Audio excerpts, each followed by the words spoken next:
Students, Urmila Yadav Hindi class में आपका हार्दिक अभिनंदन स्वागत है। हिंदी साहित्य के द्विवेदी युग से संबंधित प्रश्नों की श्रृंखला के भाग नंबर 65 पर पहुंच गए हैं। प्रश्न नंबर 42 जो कि द्विवेदी युग से संबंधित है, उसमें हम आ गए हैं और ये है ज्ञा प्रसाद शुक्ल सनेही ने किस उपन्यास से राष्ट्रभक्ति पर कविता लिखी। किस उपनाम से, उपन्यास नहीं उपनाम से, किस उपनाम से राष्ट्रीय भक्ति पर कविताएं लिखी। स्नेही, सुकवि, त्रिशूल या फिर पूर्ण। ज्ञा प्रसाद शुक्ल स्नेही ने किस उपनाम से राष्ट्रभक्ति पर कविता लिखी है? तो क्या हो जाएगा इसका उत्तर? त्रिशूल। क्या होगा? त्रिशूल उपनाम से राष्ट्रभक्ति पर कविताएं लिखे ज्ञा प्रसाद शुक्ल स्नेही ने। चलिए आगे बढ़ते हैं और अगला है द्विवेदी युग के श्रेष्ठ प्रबंधकार कौन है? 4 विकल्प है, चारों में से किसी एक का चयन करना है और जल्दी से कीजिएगा। द्विवेदी युग के श्रेष्ठ प्रबंधकार कौन है? महावीर प्रसाद द्विवेदी, मैथिली शरण गुप्त, हजारी प्रसाद द्विवेदी या सियाराम शरण गुप्त। ये सभी प्रश्न आपके लिए हिंदी साहित्य के हैं और चाहे आप यूजीसी नेट की परीक्षा दे रहे हो या फिर किसी भी प्रकार की जो साहित्य से संबंधित परीक्षा है आपकी सिलेबस की, तो इस तरह के प्रश्न आएंगे, तो इनको ध्यान से पढ़िएगा और याद करिएगा। द्विवेदी के श्रेष्ठ प्रबंधकर कौन है? महावीर प्रसाद द्विवेदी है, मैथिली शरण गुप्त, हजारी प्रसाद द्विवेदी या फिर सियाराम शरण गुप्त। और सही उत्तर है मैथिली शरण गुप्त। मैथिली शरण गुप्त द्विवेदी युग के श्रेष्ठ प्रबंधकर है। उसके बाद है उमर खय्याम की रुबैया किसकी रचना है? उमर खय्याम की रुबैया ये रचना किसकी है? मैथिली शरण गुप्त की है, माखनलाल चतुर्वेदी की, हजारी प्रसाद द्विवेदी की या फिर महावीर प्रसाद द्विवेदी की। उमर खय्याम की रुबैया किसकी है? किसको लॉक करोगे? मैथिली शरण गुप्त को लॉक करेंगे, जाहिर सी बात है, मैथिली शरण गुप्त की रचना है ये। द्विवेदी युग में किसने पहले ब्रज भाषा में तथा बाद में खड़ी बोली में काव्य रचना की थी? इस प्रश्न का उत्तर देने के बाद आप वीडियो को लाइक कर दे, शेयर कर दे और इस चैनल पर पहली बार आ रहे हैं तो सब्सक्राइब भी कर दे, ये मेरा आपसे निवेदन है। श्रीधर पाठक है, हरिओद है, नथुराम शर्मा शंकर है, सभी ने द्विवेदी युग में पहले तो ब्रजभाषा में लिखा था, उसके बाद फिर इन्होंने खड़ी बोली में लिखा। क्या किसी एक ने लिखा था या फिर सभी ने लिखा था? देखो, श्रीधर पाठक ने लिखा था, ब्रजभाषा में लिखा था पहले, उसके बाद खड़ी बोली में। हरिओद अवधेश सिंह उपाध्याय, हरिओद इन्होंने भी पहले ब्रजभाषा में लिखा था और उसके बाद रसकलश इनकी ब्रजभाषा की ही रचना है हरिओद जी की। उसके बाद नथुराम शर्मा शंकर, इन्होंने भी पहले ब्रजभाषा में लिखा था, उसके बाद खड़ी बोली में। तो क्या हो जाएगा? सभी। चलिए आगे बढ़ते हैं और अगला प्रश्न आपके सामने स्क्रीन पे है। अरियुद को प्रिय प्रवास पर कौन सा पुरस्कार मिला था? खड़ी बोली का प्रथम महाकाव्य प्रिय प्रवास ये है जो 1914 में लिखा था, राजा कृष्ण का वर्णन है इसमें और इस पर इन्हें हरिओद को कौन सा पुरस्कार मिला था? मंगला प्रसाद पारितोषिक, साहित्य अकादमी, ज्ञानपीठ, व्यास सम्मान। ज्ञानपीठ इन्हें नहीं मिला, तो कौन सा हो सकता है? 3 विकल्प बच गए, 3 में से कौन सा होगा? मंगला प्रसाद पारितोषिक। हरिओद को प्रिय प्रवास पर मंगला प्रसाद पारितोषिक मिला था। और कितने सही हो गए अब तक आपके प्रश्न, ये बता दीजिएगा कमेंट करके और साथ ही ये भी बताइएगा कि कैसा लग रहा है आपको। मैथिली शरण गुप्त जी ने कितने खंड काव्य लिखे हैं? 12, 10, 19, 15। मैथिली शरण गुप्त ने कितने खंड काव्य लिखे हैं ये बताना है।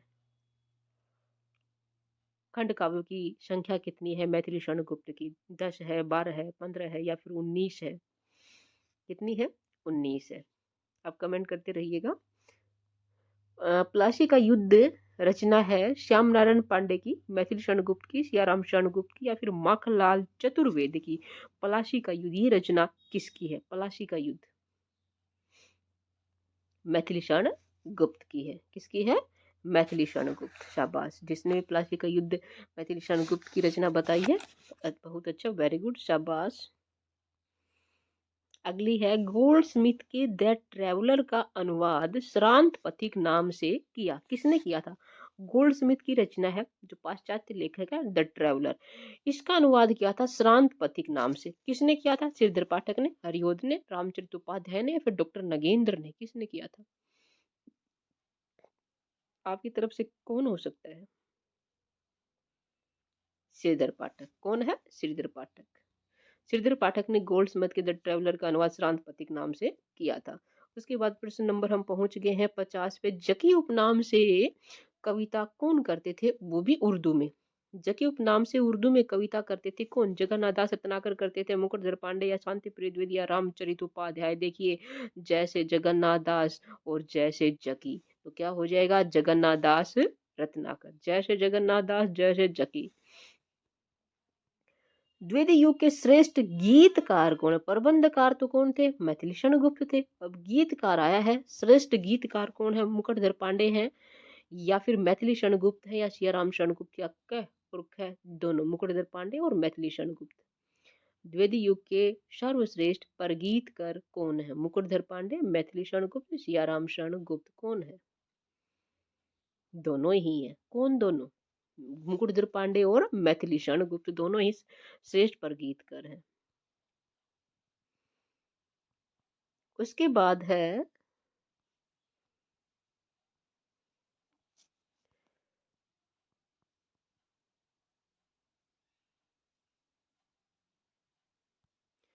निम्नलिखित कवियों को उनके जन्म काल के अनुसार उचित क्रम में लिखे। सियाराम शरण गुप्त, राय देवी प्रसाद पूर्ण, राम नरेश त्रिपाठी, ये 3 कवि हैं। और सबसे पहले किसका जन्म हुआ था उसके अनुसार हमें इन्हें क्रम से लगाना है। तो क्या हो सकता है? सबसे पहले कौन थे? राय देवी प्रसाद पूर्ण। तो राय देवी प्रसाद पूर्ण कौन से विकल्प में आ रहा है? सबसे पहले दूसरे में आ रहा था, यही होगा, क्योंकि हमारे पास 3 ही विकल्प हैं। इसमें देखते हैं 3 ही विकल्प है, तीनों में से पहले दूसरे में आ रहा है राय देवी प्रसाद पूर्ण। तो क्या राय देवी प्रसाद पूर्ण, फिर राम नरेश त्रिपाठी और सियाराम शरण गुप्त। ठीक है, तीसरा दूसरा विकल्प सही एक है। उचित मिलान करना है, एक तरफ कवि है और दूसरी तरफ उनका जीवन काल है। तो क्या हो सकता है? विकल्प भी आपको यहाँ पे दिखा देते हैं। ये रहे माखनलाल चतुर्वेदी, जगन्नाथ दास रत्नाकर, सत्यनारायण कविरत्न, राम नरेश त्रिपाठी। किसी एक के जन्म वर्ष के बारे में पता है तो आपका तुक्का भी काम कर सकता है। देखिए, माखनलाल चतुर्वेदी का जन्म कब हुआ था?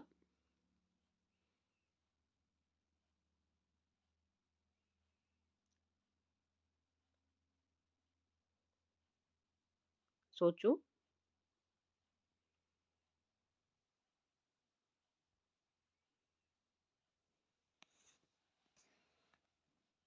माखनलाल चतुर्वेदी।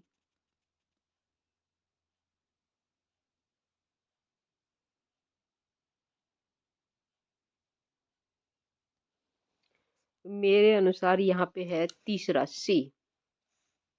माखनलाल चतुर्वेदी का जन्म हुआ था 1889 और 1968 में इनकी मृत्यु। तो क्या हो जाएगा? यानी कि सी में क्या है? 2। उसके बाद जगन्नाथ दास रत्नाकर 1866 से 1932, सही है। 1। सत्यनारायण कविरत्न 1889 से 1962 और राम नरेश त्रिपाठी 1880 से 1918।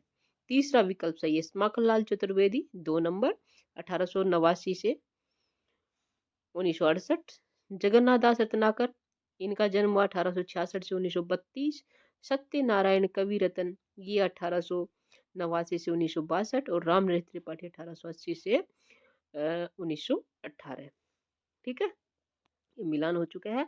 अगला देखते हैं क्या है। यहाँ भी जन्म दिया हुआ है, लेखक है और उनका जन्म वर्ष है।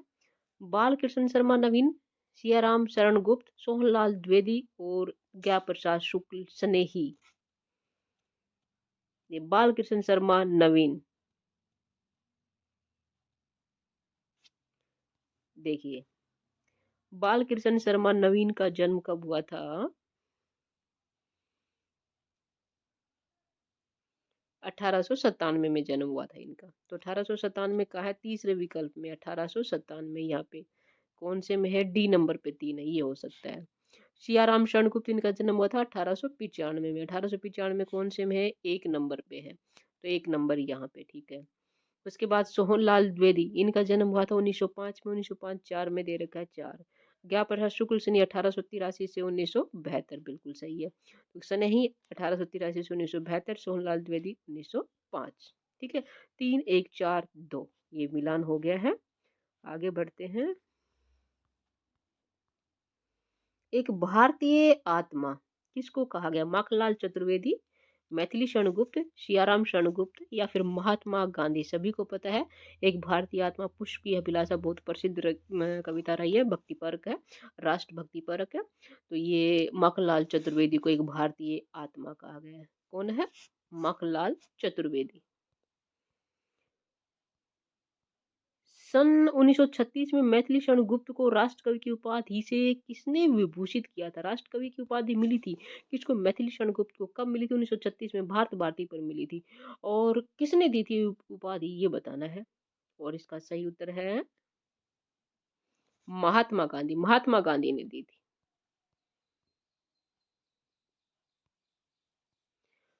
अंजलि और अर्धे काव्य ग्रंथ मैथिली शरण गुप्त जी ने किसके निधन पर लिखे थे? अंजलि और अर्धे मैथिली शरण गुप्त की रचना है और किसी के निधन पर लिखी थी। किसके निधन पर लिखी थी इन्होंने? डॉक्टर राजेंद्र प्रसाद, लाल बहादुर शास्त्री, महात्मा गांधी या फिर पंडित नेहरू? अंजलि और अर्धे काव्य ग्रंथ मैथिली शरण गुप्त जी ने महात्मा गांधी जी के निधन पर लिखी थी। ठीक है। प्रिय प्रवास हृदय सिंह उपाध्याय की खड़ी बोली का प्रथम महाकाव्य, खड़ी बोली का प्रथम महाकाव्य प्रिय प्रवास, और हिंदी का प्रथम महाकाव्य पृथ्वी राज रासो चंद्रवरदाय द्वारा रचित। इसमें सर्ग कितने प्रिय प्रवास में? 15, 19, 12। ठीक है। कामायनी में 15 सर्ग है, साकेत में 12 है, प्रिय प्रवास में कितने हैं? 18 सर्ग है, सॉरी 17 सर्ग है। प्रिय प्रवास में कितने? 17 सर्ग। अगला है, दिवस का अवसान समीप था, गगन था कुछ लोहित हो चला। ये पंक्तियां किसकी हैं? हरिओद की है, पंत की है, निराला की या मैथिली शरण गुप्त की है? दिवस का अवसान समीप था, गगन था कुछ लोहित हो चला, ये किसकी पंक्तियां हैं? हरिओद जी की। हरिओद जी की है पक्का? बिल्कुल सही है, हरिओद जी की है पंक्तियां ही है। अगला है, किसने रसिकेंद्र उपनाम से ब्रज भाषा में कविता लिखी थी? रसिकेंद्र उपनाम से ब्रज भाषा में कविता लिखी थी, किसने लिखी थी? मैथिली शरण गुप्त ने, माखनलाल चतुर्वेदी ने या श्रीधर पाठक ने या फिर हरिओद ने? रसिकेंद्र नाम से ब्रज भाषा में कविताएं लिखी थी मैथिली शरण गुप्त। किसने लिखी थी? मैथिली शरण गुप्त ने। रसिकेंद्र नाम से ब्रज भाषा में मैथिली शरण गुप्त ने कविताएं लिखी थी। ठीक है। अगला है, साकेत को लिखने में कवि को कितने वर्ष लगे थे? साकेत को लिखने में कवि को कितने वर्ष लगे? साकेत को लिखने में कवि को कितने वर्ष लगे? 15 वर्ष लगे थे। कितने वर्ष लगे थे? 15 वर्ष। उससे अगला, साकेत का नामकरण किस आधार पर किया गया था? स्थान, साकेत यानी क्या, स्थान के आधार पर किया गया था। ठीक है। तो चलिए आज का कार्यक्रम यही समाप्त करते हैं। अगली क्लास में अगले प्रश्नों के साथ मिलेंगे, तब तक आप ऐसे ही आते रहेगा। धन्यवाद।